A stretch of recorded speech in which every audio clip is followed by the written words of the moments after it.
So that Quran is talking. We have made you into peoples and the tribes. Why? Because we want you, God is talking, God is speaking. We want you to establish among yourself a good relationship, a reconciliation, for you to know each other. We want you to know each other, not to be running away from each other. You say, oh, this is a European, let me run from him. Oh, this is an African, let me run from him. I don't belong to his tribe. I don't belong to his corner. No, I want you people all together to know each other. بِتَعْرَفُوا إِنَّ أَكْرَمَكُمْ عِنْدَ اللَّهِ أَتْقَاكُمْ. The basis of your betterness, the basis of you being better than others, is your attitudes towards your Creator. If you fear your Creator, if John fears his Creator than Mark, then John will be better than Mark. Where Elizabeth fears her Creator than who? Another lady, well, Christian name. You have Elizabeth, and you have another one. Another woman. What's your name, please? Iris. Iris. Okay. So if Iris is fearful, and is more careful about her Creator than Elizabeth, then Iris is better than her. So this is the criteria in Islam. And then another one, another ayah, another verse in the Holy Quran. Allah says, Inna fi khalqi samawati wal ard wa ikhtilafi al-layl wal nahar. Inna fi khalqi samawati wal ard wa ikhtilafi alsinatikum wa alwanikum ayatun. Allah says, you people, you should know that the creation of heavens and earth, and also the difference of your colors and your languages. Look at it. The difference of your colors and your languages are what? He said they are all signs. They are all signs of Allah. There's nothing else. The creation of heavens and earth, and also difference of your colors and your languages is simply they are simply the signs, the ability of Allah to make you what you look like. But it doesn't mean that you, because of your color, you are better than A, because of the S color is better than B's, well, the B color is better than A. No, it is your virtue, your character, your good deeds or bad deeds. That is the criterion by which you can be better than the other person. That is according to the Quran. And then Prophet Muhammad himself, sallallahu alaihi wasallam, said, there is no Arab better than a non-Arab, and there is no non-Arab better than an Arab. So you are all equal, full equality. You are all equal in the eyes of Allah, in the eyes of your Creator, in the eyes of your Creator. Why? He said, because you were created, you all have come from Adam. And Adam was created of a dust. Of what? Dust, D-U-S-T. Adam was created of dust. So if this is the case, so none of you is better than the other, except for your good deed, your virtue, the content of your character. That is what will make you better than the others. So these important and crucial principles in Islam It is far from terror. You know, nowadays when you say you are a Muslim, people, you know, some of them, you know, you make their eyebrows raised. Muslim, terror. Huh? Muslim, violence. Muslim, no. Let us make this clear. That there is a difference between Islam and Muslim. Why? Because Islam calls for peace. It calls for harmony. It calls for reconciliation. It calls for love. Huh? It calls for anything that will bring people together. Not what will divide them, but what will unite them. That is the spirit of Islam. That is the spirit of Islam.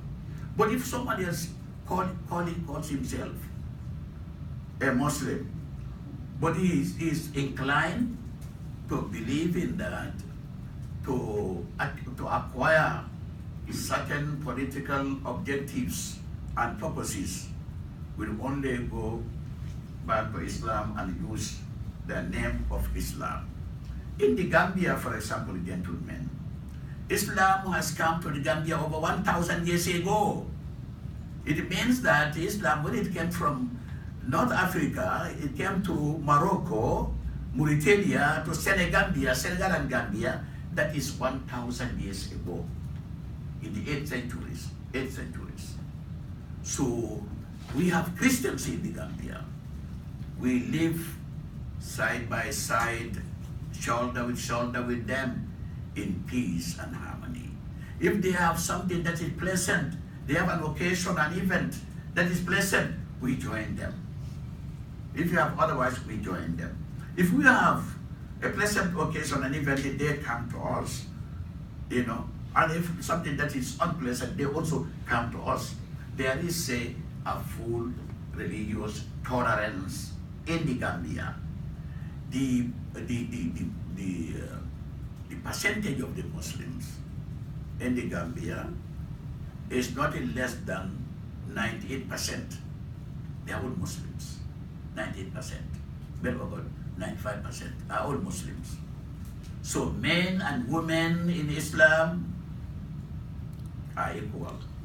If they tell you that Islam really abuses a woman, tell them it is the Muslim who abuses a woman, but not Islam.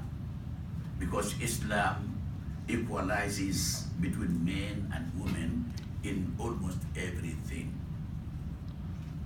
There are certain things, you know, physiologically, men have to take care of that on behalf of a woman. And when you have your wife, according to Islam, you man, you husband, are responsible for everything for your wife. Feeding, all right, clothing, medical care, transportation, and everything that concerns the life of your wife. It is you man, who is in charge, who is responsible for that, according to the Quran. But why we are not doing that? And then you have been hearing violence raging all over the world, especially in the Muslim world. People are killing each other like no one's business. You know, in Syria, in Iraq, you know, in Egypt, in Libya, and so on and so forth. They are killing each other, and then they are Muslims. You'll be wondering, what is this? So that is why people call, you know, Islamic terrorism. There is nothing like Islamic terrorism, I can assure you. There could be a terrorist Muslim. There can be a terrorist Christian, a terrorist Jewish, yes. But a terrorist Christianity is not there. A terrorist Judaism is not there. So is Islam. So we have to be careful when we describe our religions. Islam as a religion is peaceful, is loving, is kind, and the kindness is one of the cardinal principles, one of the very important principles of Islam to be kind, even to be kind to the animals. Let me give you one example. There was one Sahabi, a disciple or a companion of Prophet Muhammad, traveling in the desert. He felt very thirsty. He happened to come across a well. He went down, and got water, drank water to his satisfaction, and came up. All of a sudden, he saw a dog, which was even in a more miserable condition than him, wanting to drink. He looked at the dog. He decided to go down the well, put some water, all right, in his shoes, came up and gave it to the dog to drink. So that is part of the kindness of Islam. So it is a religion which calls for kindness. It calls for very good treatment of women. It calls for honoring women and showing sympathy towards women. Because physiologically, we all know that generally women are stronger than men are stronger than women. So what men can do physiologically, I'm not talking of mentally, or intellectually. You have so many women who are more intellectual than many men, but generally men physiologically are stronger, are more bearable to do things than women. So that would oblige men to look at women with an eye of sympathy and love and affection. So this is the message generally of Islam. I don't know if I have what do you want us to go ahead or to take questions? Sure. What? You can also open it up and have some.